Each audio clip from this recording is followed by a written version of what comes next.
ପାଖରେ ଓଡ଼ିଆ ମାନେ ସବ୍ କଣ୍ଟ୍ରାକ୍ଟର ହେଇକିରି କାମ କରୁଛନ୍ତି। ତା ଅର୍ଥ କ'ଣ ହେଲା ଯେ ବାହାର ପ୍ରଦେଶର ଯେଉଁ କଣ୍ଟ୍ରାକ୍ଟର ମାନେ ଆସୁଛନ୍ତି ସେମାନେ କ୍ରିମ୍ ନେଇଯାଉଛନ୍ତି। ଓଡ଼ିଶାର ଲୋକମାନେ କଣ୍ଟ୍ରାକ୍ଟର ମାନେ ଛୋଟ ଛୋଟ କାମ, କିଏ ବାଲି ଆଣୁଛି, କିଏ ପଥର ଆଣୁଛି, କିଏ ଏଇଭଳି ଭାବରେ ଛୋଟ ଛୋଟ କଣ୍ଟ୍ରାକ୍ଟ ପାଉଛନ୍ତି, କିନ୍ତୁ ତାର ମୂଳ ଲାଭ ବାହାର ପ୍ରଦେଶର କଣ୍ଟ୍ରାକ୍ଟର ମାନେ ନେଉଛନ୍ତି। ଏବଂ ଯଦି ବିଜେଡି କହେ ଯେ ଓଡ଼ିଆ କଣ୍ଟ୍ରାକ୍ଟର ମାନେ ସେମାନଙ୍କୁ ବ୍ୟବହାର କରୁଛନ୍ତି, ଏହାଠାରୁ ବଳିକିର ହାସ୍ୟାସ୍ପଦ କଥା କ'ଣ ହେଇପାରେ?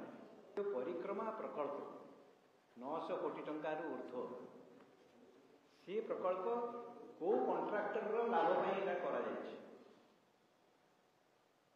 ସମଲେଶ୍ୱରୀ ମନ୍ଦିର ତାର ଯେଉଁ ଉନ୍ନତିକରଣ ପାଇଁ ଟଙ୍କା ଖର୍ଚ୍ଚ କରାଯାଉଛି, ସେ କୋଉ କଣ୍ଟ୍ରାକ୍ଟର ସେ କାମ ପାଇଛି?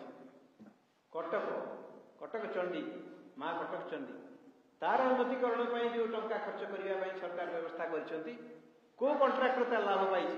ଉଭୟ ଆପଣ ଦେଖିବେ, କଟକ ହଉ, ସମ୍ବଲପୁର ହଉ, ପୁରୀ ମହାପ୍ରଭୁଙ୍କ ପାଖରେ ସବୁ ଜାଗାରେ ବାହାର କଣ୍ଟ୍ରାକ୍ଟର ମାନଙ୍କୁ ବିଶାଳ କଣ୍ଟ୍ରାକ୍ଟ ସବୁ ଦିଆଯାଉଛି ଏବଂ ତାଙ୍କୁ ପୋଷଣ କରିବା ପାଇଁ ଓଡ଼ିଶାର ଜନସାଧାରଣଙ୍କର ଟଙ୍କାକୁ ଲୁଟ୍ କରାଯାଉଛି। ଆଉ ଠାକୁରଙ୍କର ନାଁରେ ଏଇ ଟଙ୍କା ସବୁ ଖର୍ଚ୍ଚ କରିବାର ବ୍ୟବସ୍ଥା କରାଯାଉଛି। ଏଇଟା ହେଉଛି ବିଜେଡିର ମୂଳ ଉଦ୍ଦେଶ୍ୟ। ଠାକୁରଙ୍କର ଯଦି ସେମାନଙ୍କ ଭକ୍ତି ଥାନ୍ତା, ତାହେଲେ ଆଜି ଯେଉଁଭଳି ଭାବରେ ସେମାନେ ଅବମାନନା କରିଛନ୍ତି ଠାକୁରଙ୍କ ପ୍ରତି, ମହାପ୍ରଭୁଙ୍କ ପ୍ରତି, ସେଟା ସେ କରିନଥାନ୍ତେ। ଭକ୍ତି ନାହିଁ, ଉଦ୍ଦେଶ୍ୟ ହେଉଛି କେମିତି ଟଙ୍କା କମେଇବା।